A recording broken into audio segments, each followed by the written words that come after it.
कहानी शुरू होती है लोगन नाम के एक लड़के से जो पार्क में एक्सरसाइज कर रहा होता है। असल में वो कॉलेज के जमाने में एक प्रोफेशनल रॉक क्लाइंबर था। हर कोई उसकी बहुत तारीफ करता था, लेकिन अब उसकी जिंदगी पूरी तरह से बदल चुकी है। उसके पास कोई जॉब नहीं, जहां भी जॉब के लिए जाता है उसे रिजेक्ट कर दिया जाता है। उसकी जिंदगी बिल्कुल भी ठीक नहीं चल रही होती। हर कदम पर उसे परेशानी का सामना करना पड़ता है। जॉब ना होने की वजह से वो दिन रात घर में पड़ा रहता है। एक लड़का होने के बावजूद घर में साफ सफाई और बर्तन धोने की जिम्मेदारी उसकी होती है। काम ना मिलने की वजह से घर में भाई बहन हर वक्त उसका मजाक उड़ाते रहते हैं, जो कि ये बात उसे बहुत बुरी लगती है। कुछ दिन बाद उसकी मम्मी का बर्थडे आने वाला है, इसीलिए लोगन और उसकी बहन चाहते हैं कि वो उसे अच्छे से सेलिब्रेट करें। लोगन अपनी बहन से कहता है कि क्लाउड गार्डन नाम का एक बहुत अच्छा होटल है, हमें वहीं पार्टी रखनी चाहिए। उसकी बहन उसकी बात मान लेती है। अगले दिन जब माँ का बर्थडे आता है तो सबके सब क्लाउड गार्डन होटल पहुंच जाते हैं, जहां उनके और भी रिश्तेदार आए होते हैं। सब लोगन को इस बात पर कुछ ना कुछ कहते रहते हैं कि उसके पास जॉब नहीं है, जो कि ये बात उसे बहुत बुरी लगती है। असल में यहाँ लोगन काफी देर से किसी को ढूंढ रहा होता है। तभी वहाँ एक वेट्रेस आती है, जिसे देखकर लोगन बहुत खुश हो जाता है। उस वेट्रेस का नाम यूवी होता है, जो कभी लोगन के साथ कॉलेज में उसी की क्लास में पढ़ा करती थी। वो भी लोगन की तरह एक रॉक क्लाइंबर है, लेकिन पिछले 5 साल से उन दोनों ने एक दूसरे से बात नहीं की। लोगन यूवी को बहुत पसंद करता है और यही वजह थी कि उसने अपनी बहन को सजेस्ट किया था कि पार्टी इसी होटल में रखें, क्योंकि उसे पहले से पता था कि यूवी यहाँ जॉब करती है। अब वो यूवी को देखकर मुस्कुराता है, क्योंकि काफी देर से वो सिर्फ उसी को ढूंढ रहा था। यूवी उसे देखकर हैरान हो जाती है। ये दोनों बाहर बात करने जाते हैं, जहाँ बातों ही बातों में यूवी उससे पूछती है कि आजकल तुम क्या जॉब कर रहे हो। लोगन झूठ बोल देता है कि वो एक बड़ी कंपनी में मैनेजर है।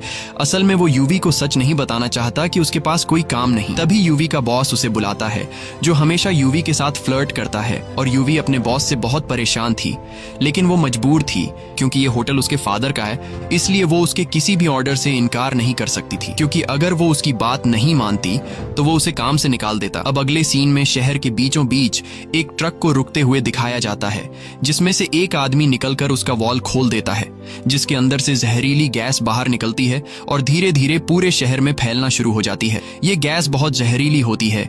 जो भी इस जहरीली गैस के चपेट में आता है उसका दम घुटना शुरू हो जाता है, और इस तरह से कई लोग मर जाते हैं। अब पूरे शहर में हड़कंप मच जाता है।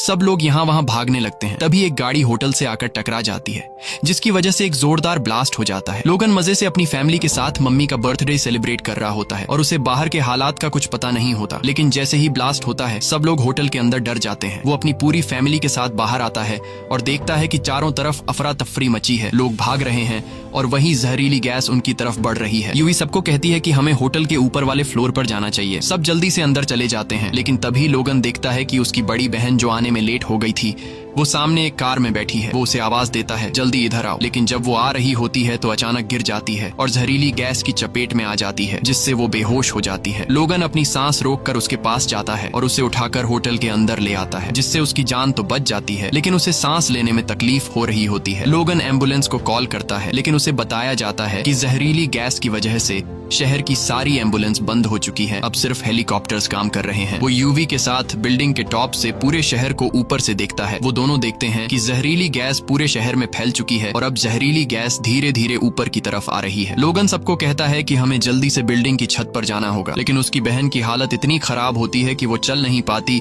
इसलिए वो कुछ कपड़ों को जोड़कर एक स्ट्रेचर बनाता है और कुछ लोगों की मदद से अपनी बहन को ऊपर ले जाता है। लेकिन जैसे ही वो ऊपर पहुंचते हैं उन्हें पता चलता है कि ऊपर वाला दरवाजा लॉक है और उसकी सिर्फ एक चाबी है जो नीचे रिसेप्शन पर रखी है। जब वो ऊपर से नीचे देखते हैं जहाँ रिसेप्शन है, तो वहाँ उन्हें गैस के सिवा कुछ नजर नहीं आता। ये देखकर सब बहुत परेशान हो जाते हैं। नीचे जाने का मतलब मौत है। अब वो नीचे के फ्लोर पर जाते हैं, जहाँ टीवी पर न्यूज चल रही होती है और न्यूज में उन्हें बताया जाता है कि ये गैस पूरे शहर में फैल चुकी है। अगर कोई गैस की चपेट में आ चुका है तो सांस धीरे धीरे लेना चाहिए, क्योंकि इस तरह वो बंदा 15 मिनट तक सरवाइव कर सकता है। और अगर तुम्हारे पास मास्क है तो फौरन पहन लो, शायद तुम्हारी जान बच जाए। बिल्डिंग के हर कोने में ढूंढने के बाद उन लोगों को 3 मास्क मिल जाते हैं, मगर मसला सिर्फ मास्क ढूंढना नहीं था। अब बारी थी नीचे रिसेप्शन में जाकर चाबी लाने की, ताकि वो चाबी लाकर दरवाजा खोलें और छत पर जा सकें, जहाँ से उन्हें रेस्क्यू किया जा सकता है। लोगन को कुछ समझ नहीं आ रहा होता, वो किसी तरह से कोई दूसरा रास्ता ढूंढना चाहता था, तभी वो देखता है सामने एक और बिल्डिंग है। वो सोचता है कि किसी न किसी तरह वो सामने वाली बिल्डिंग पर जाएगा और वहां से अपनी बिल्डिंग की ऊपर जाकर दरवाजा बाहर से खोलेगा, क्योंकि वो वाला दरवाजा बाहर से भी खोला जा सकता है। अब जो सामने एक शीशे की खिड़की होती है, लोगन पत्थर से उसे तोड़ देता है, फिर अपने शरीर पर रस्सी बांध लेता है। अब उसका प्लान था रस्सी की मदद से सामने वाली बिल्डिंग पर जाना। वो इस काम में पहले से प्रोफेशनल था, क्योंकि कॉलेज के दिनों में ये बंदा टॉप का रॉक क्लाइंबर रह चुका होता है। लोगन को ऐसा करते देख उसके पेरेंट्स उसे मना करते हैं, मगर लोगन पीछे नहीं हटता, क्योंकि उसे पता है कि ये लोग बचेंगे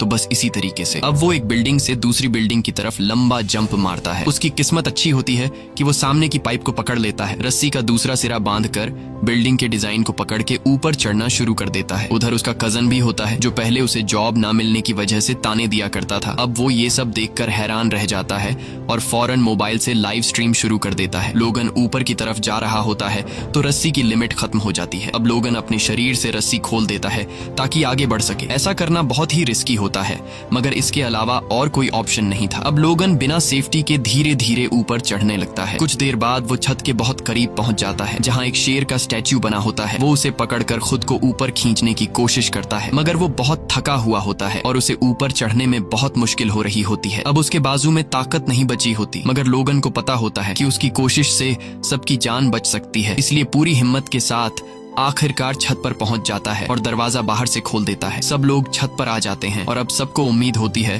कि रेस्क्यू टीम आ जाएगी। सब लोग अपने मोबाइल्स की लाइट्स ऑन करके हेलीकॉप्टर को सिग्नल देने की कोशिश करते हैं, मगर इतनी ऊंचाई से हेलीकॉप्टर को वो लाइट्स नजर नहीं आती। तभी यूवी के दिमाग में एक आइडिया आता है। वो वहां पर मौजूद सभी लोगों से कहती है कि हमें एच की शेप में खड़ा होकर अपने मोबाइल के टॉर्च को ऑन कर लेना चाहिए, ताकि ऊपर से देखने वाले को पता चले कि हमें हेल्प चाहिए। वो सब मान जाते हैं और मोबाइल की लाइट्स के साथ एच बनाते हैं, मगर फिर भी हेलीकॉप्टर को नजर नहीं आता, क्योंकि मोबाइल की लाइट्स बहुत कमजोर होती हैं। यूवी को समझ आ जाता है कि कुछ और सोचना पड़ेगा, तो वो नीचे जाती है और होटल की जो बड़ी सी होर्डिंग होती है उसको ऑन ऑफ करना शुरू कर देती है, ताकि ऊपर से रेस्क्यू टीम को सिग्नल मिले। और वाकई ये तरीका काम कर जाता है। हेलीकॉप्टर का पायलट ऊपर से देख लेता है कि नीचे होटल की छत पर कुछ लोग फंसे हुए हैं, जिसके बाद हेलीकॉप्टर सीधा होटल की छत पर पहुंच जाता है। सब लोग खुश हो जाते हैं और एक सेफ्टी प्लेटफॉर्म नीचे उतारा जाता है। सब एक एक करके उसमें चढ़ने लगते हैं। जब लोगन और यूवी की बारी आती है तो प्लेटफॉर्म ओवरलोड हो जाता है और उन दोनों से कहा जाता है कि तुम्हें यहाँ इंतजार करना होगा अगले राउंड के लिए। अब वो दोनों वहीं पर रह जाते हैं। हेलीकॉप्टर बाकी सबको लेकर चला जाता है। अब लोगन और यूवी छत पर ही फंसे हुए होते हैं और हेलीकॉप्टर के वापस आने का इंतजार करते हैं, मगर जब वो छत से नीचे की तरफ देखते हैं तो उन्हें पता चलता है कि अब गैस ऊपर की तरफ बढ़ रही है, इसीलिए वो दोनों ज्यादा देर तक यहाँ रुक नहीं सकते। जिसके बाद जो मास्क उनके पास होते हैं वो पहन लेते हैं, पूरी बॉडी कवर कर लेते हैं, क्योंकि वो गैस इतनी जहरीली होती है कि स्किन पर भी असर डालती है। और जितनी रस्सी वगैरह है सब अपने बैग में डाल लेते हैं। अब ये दोनों होटल से निकल के नीचे रोड पर आ जाते हैं। इधर उधर भागते हैं, चारों तरफ बस जहरीली गैस होती है। फिर वो एक और बिल्डिंग की छत पर चढ़ते हैं, मगर गैस वहां भी पहुंच चुकी होती है। अब उन्हें इससे भी ऊंची बिल्डिंग पर जाना पड़ेगा, तो वो दोनों एक नई बिल्डिंग में जा पहुंचते हैं। खुशकिस्मती से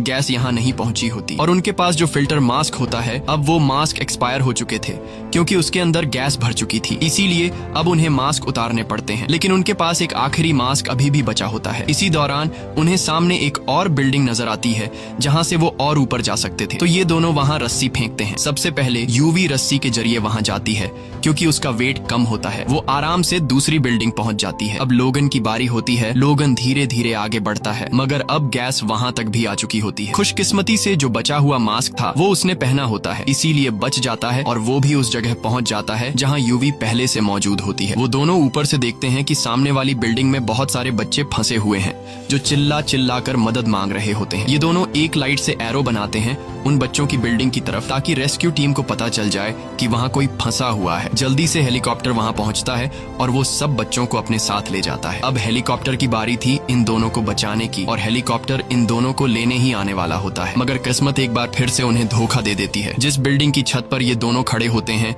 उसके नीचे एक बड़ा गैस स्टेशन होता है, जहाँ जोर का धमाका हो जाता है, जिससे गैस और तेजी से ऊपर की तरफ आने लगती है। ये दोनों देखते हैं कि सामने एक बड़ा सा टावर है। अब उन्हें फौरन वहां पहुंचना होगा अपनी जान बचाने के लिए। मगर ये कोई आसान काम नहीं होता। फिर भी वो दोनों कोशिश करते हैं और दौड़ते हुए आगे बढ़ते चले जाते हैं। एक जगह पहुंचकर उन्हें अंदाजा होता है कि आगे बढ़ना अब मुमकिन नहीं, अब तो उनकी मौत पक्की है। दोनों एक दूसरे को गले लगा लेते हैं क्योंकि दिल ही दिल में वो एक दूसरे को बहुत पसंद करते थे, मगर कभी एक दूसरे को बताया नहीं। उधर एक ड्रोन उन्हें शूट कर रहा होता है, जिसकी वजह से पूरा शहर ये सब कुछ देख रहा होता है। इसके बाद और भी ड्रोन वहां आ जाते हैं जो उनकी मदद करने आए होते हैं। दोनों को एक बार फिर से जिंदा रहने की उम्मीद मिल जाती है। ये दोनों ड्रोन की मदद से रस्सी एक दूसरी बिल्डिंग में फंसा देते हैं और उस रस्सी से दूसरी बिल्डिंग पर जाने की कोशिश करते हैं। मगर जब ये दोनों रस्सी के बीच में पहुंचते हैं तो वहां फंस जाते हैं। अब न आगे जा सकते हैं और न ही पीछे, और गैस भी ऊपर तेजी से आ रही होती है। जो रस्सी दूसरी तरफ बंधी होती है वो भी ढीली होने लगती है, इसलिए एक रस्सी को काटना पड़ता है। मगर जैसे ही एक रस्सी कटी तो दूसरी रस्सी भी अपनी जगह से हट जाती है और दोनों के दोनों नीचे गिर जाते हैं। पूरा शहर अपने मोबाइल पर यह मंजर देखता है। सबके सब बहुत दुखी होते हैं क्योंकि इन दोनों ने बहुत बहादुरी से कई लोगों की जानें बचाई। रेस्क्यू हेलीकॉप्टर उनके करीब आ ही रहा होता है, मगर उससे पहले वो दोनों नीचे गिर चुके होते हैं। हेलीकॉप्टर वापस जाने लगता है, मगर फिर रेस्क्यू टीम को पता चलता है कि टावर पर कोई लटका हुआ है, और जैसे ही हेलीकॉप्टर उनके करीब जाता है तो पता चलता है कि ये कोई और नहीं बल्कि लोगन और यूवी हैं जो अभी तक जिंदा होते हैं। रेस्क्यू टीम फौरन दोनों को बचाकर सेफ जगह पर ले जाती है। वहां जाकर लोगन को देखकर पूरा शहर, उसका फैमिली और दोस्त सब खुश हो जाते हैं क्योंकि लोगन और यूवी ने जो किया वो कोई आम बंदा नहीं कर सकता। उधर यूवी को दिखाया जाता है जिसके पास उसका बॉस आता है जो हमेशा उससे फ्लर्ट करता था। अब भी उसके साथ चिपकने की कोशिश करता है, मगर यूवी एक जोरदार थप्पड़ मार देती है और वो नौकरी छोड़ देती है। साथ ही पूरे शहर में पानी का स्प्रे शुरू हो जाता है क्योंकि हुकूमत को पता चल चुका होता है कि गैस को खत्म करने के लिए उस पर पानी डालना जरूरी है। लोगन अब यूवी के पास जाता है जिसे वो कॉलेज के दिनों से पसंद करता था मगर कभी बताया नहीं, और लोगन को भी पता चलता है कि वो भी उसे पसंद करती थी। और उसी वक्त बारिश शुरू हो जाती है जिसका मतलब होता है कि अब जल्द ही शहर से गैस का असर हमेशा के लिए खत्म हो जाएगा, और इसी के साथ फिल्म की कहानी भी खत्म हो जाती है। उम्मीद है आपको ये कहानी पसंद आई होगी।